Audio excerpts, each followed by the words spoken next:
had something really important to hide, where would you put it? You have some good ideas.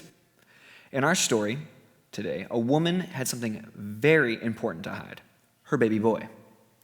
And she hid her baby in the Nile River, putting kids in the river. Our story today is from the second book of the Bible, the book of Exodus. Let's listen to find out why the Nile River was the perfect hiding spot.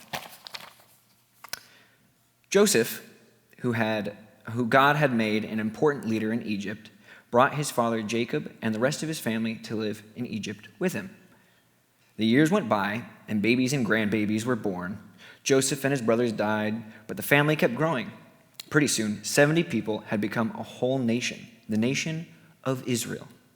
After so many years, the Egyptians had forgotten about the good things Joseph had done for them. When a new king called Pharaoh began to rule Egypt, he didn't know about Joseph at all. He just knew that there were a lot of Israelites, and that made him worry. He says,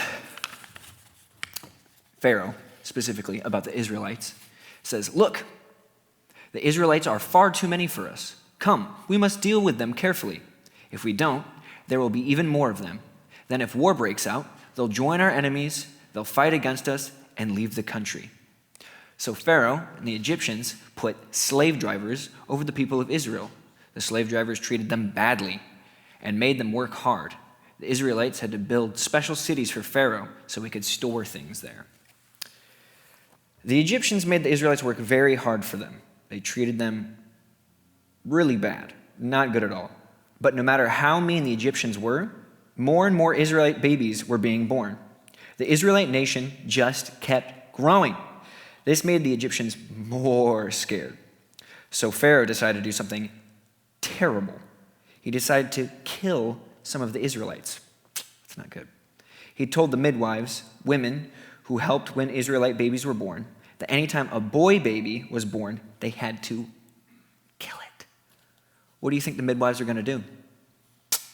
Hopefully they didn't kill him. Well, the midwives weren't going to kill the babies. They must have felt afraid to disobey Pharaoh, but they trusted God, and they let the boy babies live. God was kind to the midwives for saving the babies. He gave them families of their own. Pharaoh realized that his plans were not working, so he came up with his worst idea yet. Since the midwives wouldn't kill the baby boys, Pharaoh gave an order to the people. He told them, "Every boy that is born you must throw into the Nile River." Pharaoh really wanted to get rid of the Israelite boys. Now, about this time, one Israelite family had a baby boy. That baby's parents were scared that the king might find the baby, but his mother was not going to throw the newborn son into the Nile River. She saw how fine a baby he was, and she hid him. Most babies are pretty great. In fact, all babies are great. Don't throw them into the river. Anytime I am afraid, or the big idea, anytime I am afraid, I can depend on God. So, after 3 months, she couldn't hide the baby any longer. What do you think she did?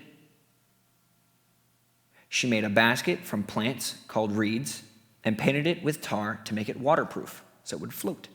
She put the baby inside, took the basket to the Nile, and set it near the edge of the water. She didn't want to leave her baby, but she had to trust God to take care of him. She told Miriam, the baby's big sister, to hide in the reeds and to watch and to see what would happen. Well, before long, something did happen. Pharaoh's daughter came to the river to take a bath, and she saw the basket. When the princess opened the basket, she saw a cute, crying little baby. She felt sorry for him. What do you think Miriam did?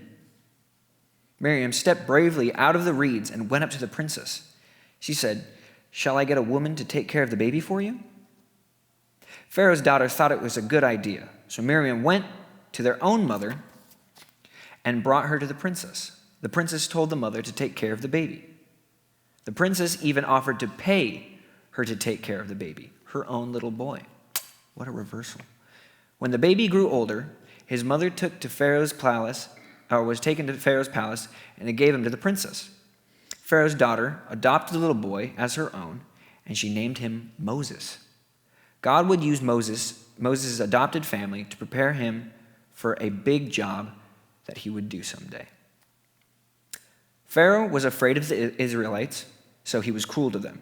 The midwives and Moses' mother and Miriam were probably afraid too, because Pharaoh was being so mean. But they did not respond in fear, in like bad ways like Pharaoh did. Instead, they chose to depend and trust in God and do what was right.